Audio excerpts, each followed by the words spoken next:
पिया दर्शन करा द एक बार,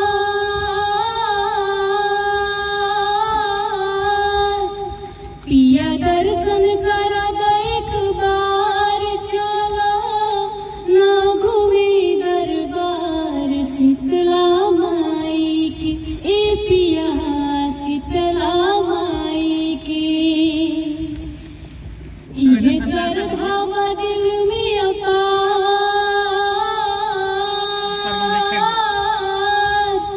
ये श्रद्धा दिल में अपार, चला ना घूमे दरबार शीतला माई की, ए पिया शीतला माई की।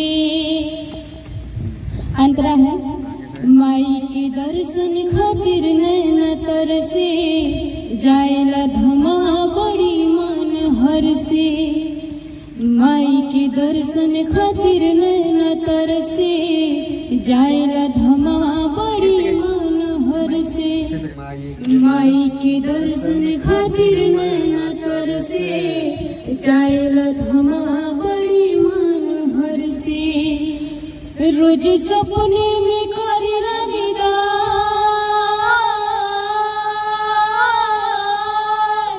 रोज सपने में करेला दीदार, चला ना घूमे दरबार दुर्गा माई की, ए पिया शीतला माई की। दूसरा अंतरा है बिगड़ल कमवा बनावेली माई, सुतल भगिया जगावेली माई। बिगड़ल कमवा बनावेली माई, सुतल भगिया जगावेली माई। लेके जाले पड़ोसी परिवार,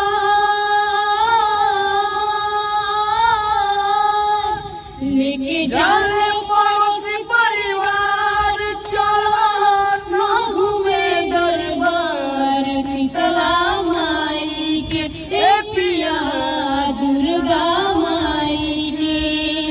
नमस्कार, प्रणाम। हम गायिका अनामिका कुमारी पूजा, और एक देवी गीत बा बहुत ही सुंदर, पिया दर्शन करा दे एक बार, जे कि MM रिकॉर्ड स्टूडियो कुशौली में रिकॉर्ड भइल बा प्रिंस भैया के हैं, और जेकर राइटर बने हमारे गुरुजी वशिष्ठ सुनील सुरीला जी। आप लोग सुनिए और लाइक कमेंट शेयर कीजिए, और हमारे गुरुजी के जो चैनल है उसको सपोर्ट कीजिए पूरा। भर भर के प्यार दीजिए, आशीर्वाद दीजिए हमारे अनामिका कुमारी पूजा जी पे।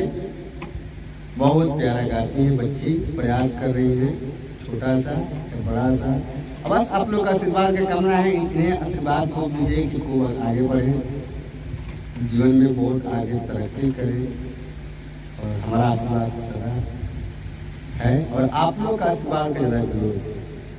हम लोग लिखते हैं, ये गाती हैं, और बहुत कैसा लगा आप लोग का गाना बताइएगा कमेंट के माध्यम से, कैसा लगा। बस जो भूल हो गई होगी, जो गलती बोला गया होगा, उसे क्षमा करिएगा। ये प्रिंस भैया मेहता जी, भैया के आवाज़ का मैं फैन हूँ, गाते भी हैं, बहुत अच्छे म्यूजिक डायरेक्टर हैं। देखिए पीछे में मुस्कुरा रहे हैं हमारे पंकज,